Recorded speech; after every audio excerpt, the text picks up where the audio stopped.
Hello friends, welcome to Aranji kitchen. இன்றைக்கி நம்ம வீடியோவில் என்ன பார்க்க போகிறோம் அப்படின்னா, நல்லா பூ போல் இட்லியும் கார சட்னியும் எப்படி பண்ணுறதுன்னு பார்க்க போகிறோம்.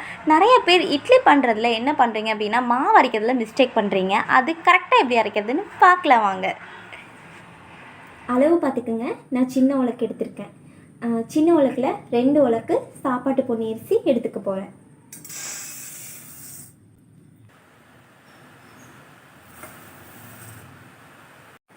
அப்புறம் இட்லி அரிசி 2 டம்ளர் எடுத்திருக்கேன்.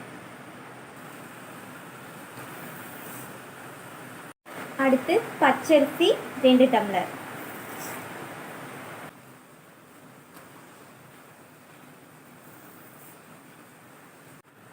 இப்போ வேறொரு பாத்திரத்தில் 1 டம்ளர் உளுந்து எடுத்துக்கிறோம். அது கூடவே நம்ம வெந்தயத்தையும் ஒரு ஸ்பூன் சேர்த்துக்கிறோம். இப்போ இது ரெண்டையுமே நம்ம 3 மணி நேரத்துக்கு கழுவி ஊற வச்சிடணும். அரிசியும் உளுந்தும் இப்போ நல்லா ஊறிடுச்சு. இனி நம்ம கிரைண்டரில் போட்டு அரைக்கலாம். லைட்டாக தண்ணி ஊற்றிக்குவோம் அரைக்கிறதுக்கு முன்னாடி. ஃபஸ்ட்டு நம்ம உளுந்தை போட்டுக்கிறோம்.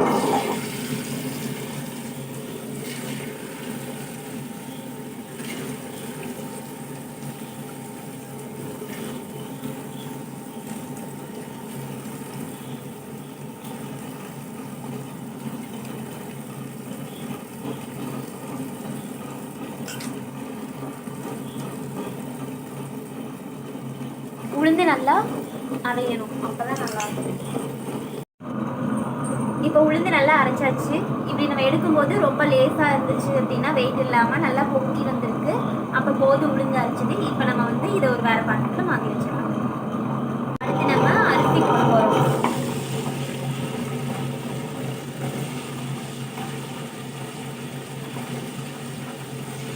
அரிசி இப்போ நல்லா அரைச்சாச்சு. இப்போ நம்ம இதை வேறு பாத்திரத்துக்கு மாற்றிக்கலாம். மாவு அரைச்சாச்சு. இனி தேவையான அளவு உப்பு போட்டுக்கலாம். உப்பு போட்டு கரைச்சிட்டு 8 மணி நேரம் கழித்து நம்ம இட்லியோ தோசையோ பண்ணிக்கலாம். இட்லி நல்லா பஞ்சு மாதிரி வரும், மெதுன்னு. தோசை ஊற்றினோம்னா நல்லா மொறுன்னு வரும். அவ்வளோதான். Thank you friends. இட்லி ஊற்ற போகிறோம். இட்லி எப்படி வருதுன்னு இன்றைக்கி பார்க்கலாம்.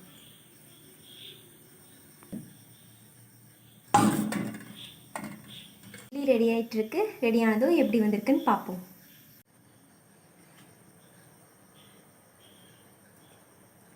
இட்லி சூப்பராக வந்திருக்கு, நல்லா மெத்துன்னு.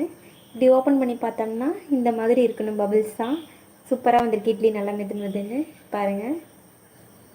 இப்போது இட்லி ரெடி ஆயிடுச்சுங்க, நல்லா சூப்பராக. அடுத்தது இதே மாதிரி கார சட்னி எப்படி சூப்பராக பண்ணுறதுன்னு பார்க்கலாம் வாங்க. இப்போ ஒரு பேனில் எண்ணெய் ஊற்றியாச்சு. இந்த எண்ணெய் காஞ்சதும் 1/2 ஸ்பூன் கடலைப்பருப்பு, 1 ஸ்பூன் உளுந்தம்பருப்பு போட்டு நல்லா பொன்னிறமாகிற வரைக்கும் தாளித்து விடுங்க. இந்த மாதிரி வதக்கி விட்டதும் இந்த மாதிரி பொன்னிறம் ஆயிடுச்சு. இப்போ ஒரு 3 பெரிய வெங்காயத்தை மீடியம் சைஸில் வெட்டி வச்சுருக்கேன்.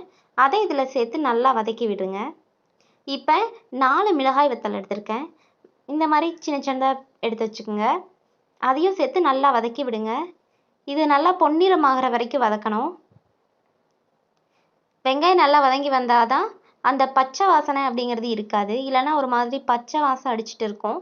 அதனால இதை நல்லா வதக்கி விடுங்க. பாருங்கள், சூப்பராக வதங்கி ஓரளவுக்கு ப்ரௌனிஷ் லைட்டாக வந்துருச்சு. இப்போ நான் 2 சின்ன தக்காளி பழமாக பார்த்து எடுத்திருக்கேன். ஏன்னா வெங்காயத்தோட அளவை விட தக்காளியோட அளவு கம்மியாக இருக்கணும். இல்லை அதிகமாக இருந்துச்சு அப்படின்னா, தக்காளியோட அளவு அதிகமாக இருந்துச்சு அப்படின்னா அது தக்காளி சட்னி ஆகிடும். இப்போ கார சட்னிக்கு என்ன பண்ணுறோம் அப்படின்னா, தக்காளியை ரொம்ப கம்மியாக போட்டு வெங்காயத்தை அதிகமாக போடணும். வெங்காயத்தை அதிகமாக போட்டிங்க அப்படின்னா இந்த தக்காளி புளிப்பு சுவைக்காகவும் கலருக்காகவும் மட்டும்தான். இப்போ அதனால் வெங்காயத்தோட அளவு அதிகமாக இருக்கும்போது இதில் அதிகமாக வெங்காயம் மட்டும்தான் இருக்குது. அப்போ தான் கார சட்னியோட டேஸ்ட் அப்படியே வரும். இப்போ லாஸ்ட்டில் ஒரு கொத்து மல்லி இலையை போட்டு நல்லா அதையும் லைட்டாக மீடியம் ஃப்ளேமில் தான் வச்சு இதை கிண்டணும், இல்லைனா மல்லி இலையோட டேஸ்ட் ஒரு மாதிரி ஆகிடும். இப்போ இதை ஆஃப் பண்ணி ஆற வச்சுருங்க. இந்த மாதிரி லைட்டாக ஒரு வதக்கி விட்டு ஆற வச்சிட்டிங்க அப்படின்னா, ஆற வச்சு ஒரு மிக்சியில் போட்டு அரைச்சி எடுத்து வச்சுருங்க. அரைச்சதுக்கப்புறம் என்ன பண்ணுறீங்க அப்படின்னா, நல்லா ஒரு பேனில் ஒரு ஸ்பூன் இல்லைன்னா 2 ஸ்பூன் அளவுக்கு எண்ணெய் ஊற்றிக்கிங்க. தேவையான அளவு ஊற்றிக்கிங்க. எண்ணெய் காஞ்சதும் நல்லா கடுகு உளுந்தம் பருப்பை போட்டு நல்லா தாளித்து விட்டு அதில் அப்படியே ஒரு கொத்து கருவேப்பிலையும் போட்டு அப்படியே தாளித்து விட்டிங்க அப்படின்னா சட்னி ரொம்பவே மணமாக இருக்கும். பார்த்தீங்களா கார சட்னி எவ்வளோ டேஸ்ட்டாக சூப்பராக இருக்கா? இந்த மாதிரி எண்ணெய் பிரிஞ்சு நல்லா சூப்பராக வரும். இந்த மாதிரி நீங்கள் ட்ரை பண்ணீங்க அப்படின்னா ஒரு இட்லி கூட மிஞ்சாதுங்க. சூப்பராக இருக்கும். பாருங்கள், சூப்பரான கார சட்னி ரெடி.